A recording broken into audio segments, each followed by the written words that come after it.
Calaroga Shark Media.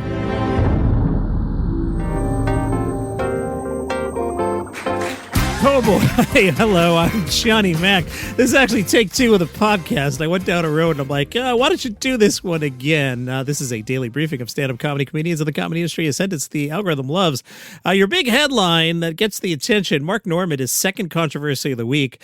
The headline, Netflix source disputes Mark Normand claim that an exec called Muslims dangerous people. So in the now deleted take of this podcast, I started to read the transcript and I'm like, you know what?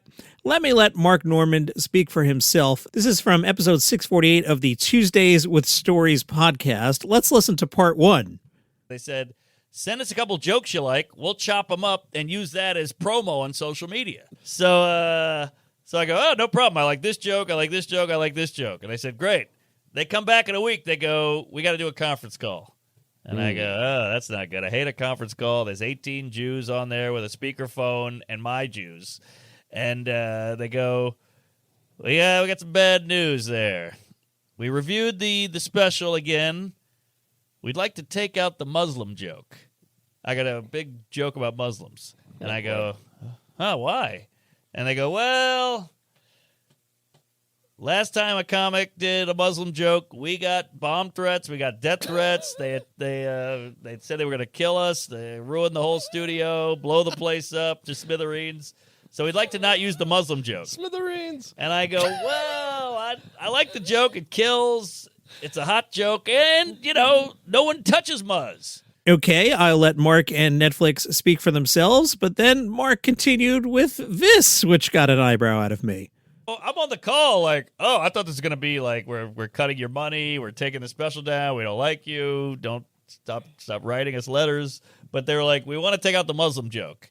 And they're very cool. The whole special, not just the clip? Well, that's what I thought. So I was like, I've got to fight for the joke here, folks. You approved it. Now you're going back. And they're like, well, okay, we'll keep it in the hour, but we got to get it off socials. And I said, why? What's the difference? And they go, well, socials is where all the shit starts. Right. If you go put shit on the internet, that's where the fire fucking gets kicks pulled, up. yeah. The pile on, the retweets, the sharing. You can't comment on a TV screen, you know? Right. So they're like, well, we got to take it off. So that's a no-brainer. And I was like, okay. I don't love it, but okay. I will take it off on one condition. And they said, all right, what do you want to hear? What do you want? And I go, I want you to admit on this call that there are dangerous people. Oh, jeez. And they were like, what? No. What are you, crazy? And I'm like, you got to admit it, or I'm keeping it, or I'm posting it.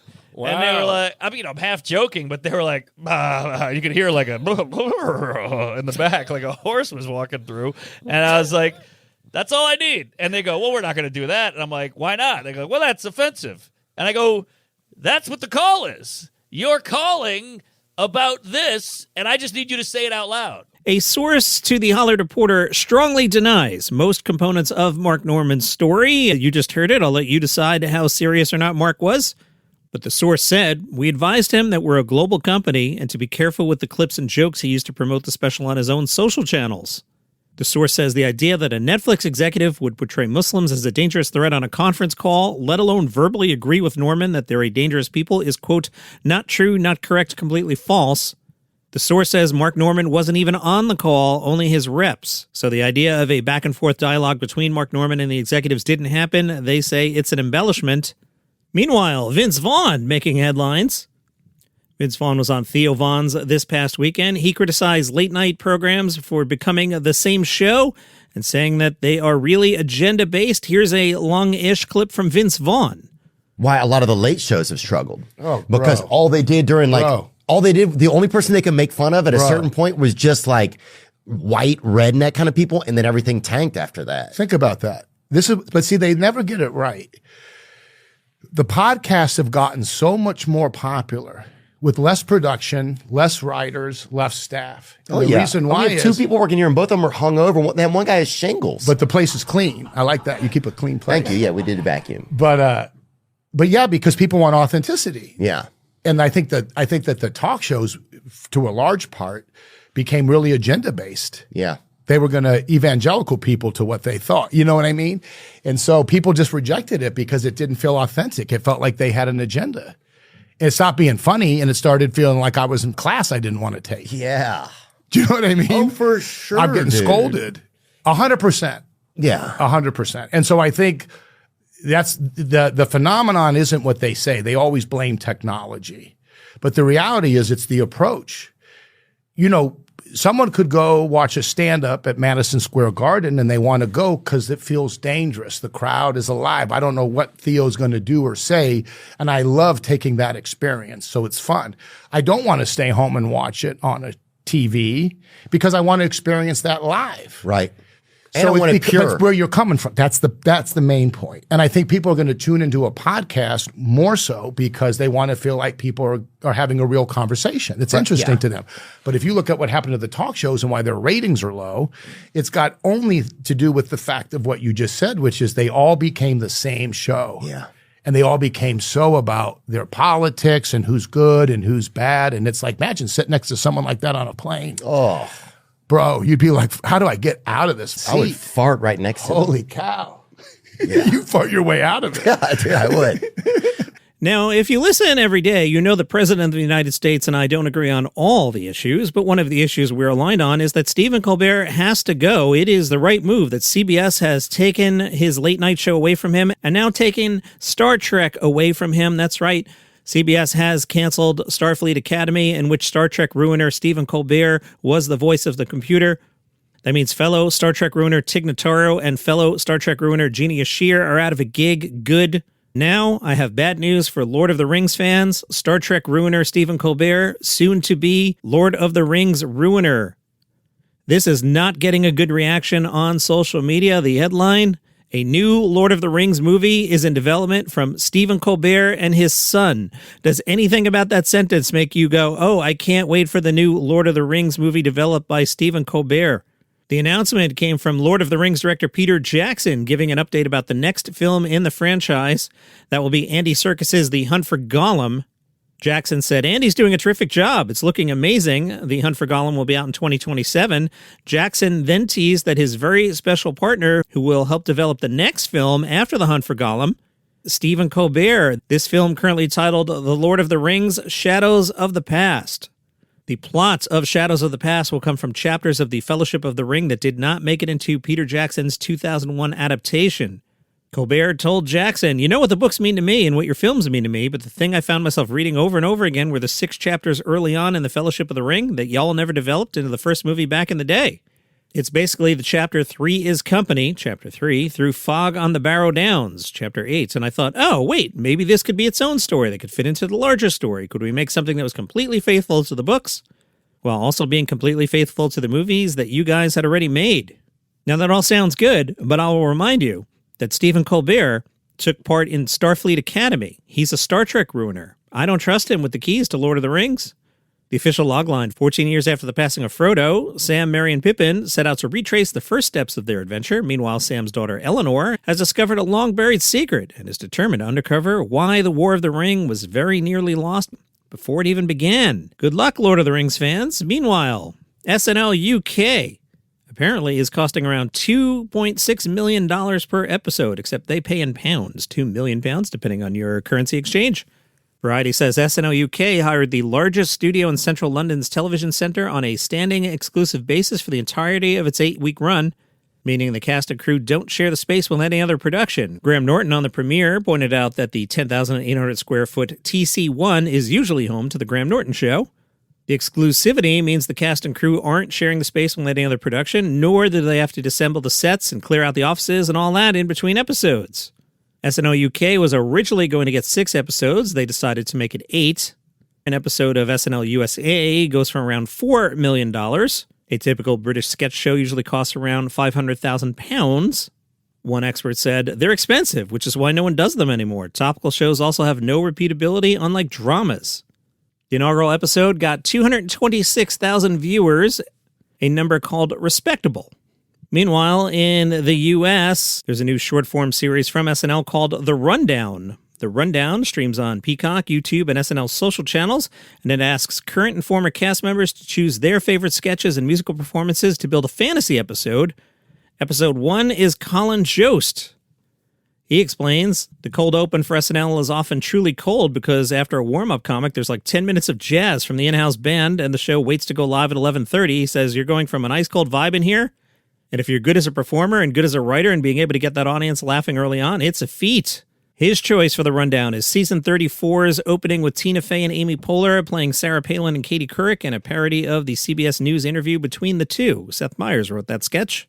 Episodes of the rundown debut on Wednesdays when SNL is off, which is this week. SNL's next live episode is scheduled for April 4th. Jack Black hosts, Jack White musical guest. Love it. Last One Laughing UK is back. If you haven't watched it, start with season 1, which was hilarious. If you don't know what Last One Laughing is, a bunch of comedians get locked in a room. Jimmy Carr is your host, and the comedians try to make each other laugh. If you laugh, you're out. It's fun because A, it's funny, and B, you can play along at home and try not to break while you're sitting on your couch. Vulture said it's arguably a game show about comedy comedians, but mostly it's a show about walking away from people mid-conversation. In polite society, it's one of the rudest things you can do, but in Last One Laughing, it's a necessity. This season's cast includes David Mitchell, you know him from Peep Show, and Mitchell and Webb, of course. Also Diane Morgan, you know, she plays Philomena Kunk in the various Kunk documentaries. By the time you're hearing this, there should be 5 episodes out, and the finale will drop on April 2nd. Tim Dillon has a suggestion for the long TSA lines. On his podcast, Tim said, you want to hear a solution? Stop screening them. Get on the effing plane. Whatever happens, happens. Get on the effing plane. If you want to go to Phoenix that much, just get on the effing plane. Who cares? The cockpit door's closed. Who gives a hoot? Paraphrasing. A couple people might have a bomb. You want to wait in line for an hour, or do you want a chlorine bomb to go off an hour outside of Orlando? It doesn't matter. Just get on the plane. Stop traveling. I don't know what to tell you people. Find a place you like and stay there for a minute. If you're really into comedy, check out the podcast Louis Theroux. He has Stuart Lee, a comedian, as his guest. They get deep into the weeds. I really enjoyed that conversation. As I talked about earlier, I'm very excited that Starfleet Academy has been canceled. For the first time in many years, no Star Trek is in production. Now, as a Star Trek fan, you would think like, oh, doesn't that make you sad? No, it makes me happy because the people who have been in charge have done nothing but destroy Star Trek. And I'd rather have no Star Trek than canon-busting Star Trek. I'll just sit with the 700 hours that existed through the end of the Enterprise series and ignore the rest. Glad it's gone. This has nothing to do with comedy. This week is the 40th anniversary of the Van Halen album 5150. Boy, 40 years goes fast, as I wrote in my Substack, link in the show notes. I feel like it was maybe not yesterday, but not too long ago. I went to the Numbers record store in my hometown, popped the 5150 into my cassette Walkman, was listening to it on the way home, stopped off at Tommy's Pizza, got a slice back in the old days when like you could order a slice through the window. Are you from New York City? You know what I'm talking about? Yeah. They would open the window. You didn't have to go in. You get a slice through the window. Great. Whatever happened to that? And when I was at Tommy's Pizza, I realized I had already lost the cassette box to 5150. I retraced my steps, couldn't find it, still bothers me 40 years later. A great album, wrote about it today in the Substack. Hannah Berner and Paige DeSorbo, you may know them from their Giggly Squad podcast. They're working with Netflix. Netflix is developing a half-hour scripted comedy co-written and headlined by the best friends, produced by Amy Poehler. Set in New York City, Untitled Hannah and Paige Project stars the two as fictionalized versions of themselves as they become the ultimate ride or dies, helping each other shed their baggage and emerge as the people they've always wanted to be. That will probably do well. Eliza Schlesinger is teaming up with Jeep again. The new ad campaign is called The Real Deal or Ship. Eliza Schlesinger takes on her now official role as the brand's chief family officer. She steps into a dealership setting where she interacts with customers, showcases features, and injects her signature humor into the experience. Eliza said, everyone loves a good sequel, especially me, if I'm the one starring in it. At least that's honest. Also, surprisingly, I was told I wasn't just hired as just another pretty face and that I needed to get to work as the Jeep brand's chief family officer or they'd take away my company car. The real question is why I posted this story 5 times into my script. I don't remember doing that. Bert Kreischer, you never hear about him. Well, he will be at the Laughing on the Lake Comedy Festival, which debuts May 16th at the Ozarks Amphitheater.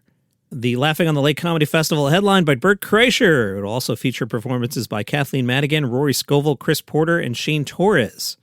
The Melbourne International Comedy Festival is underway. Arts Hub tells us this year the festival's pilot program showcases 2 different up-and-coming young Australian comedians each week of the festival at the work-friendly time of 5:20 p.m., but on Sundays, 4:20 for some reason.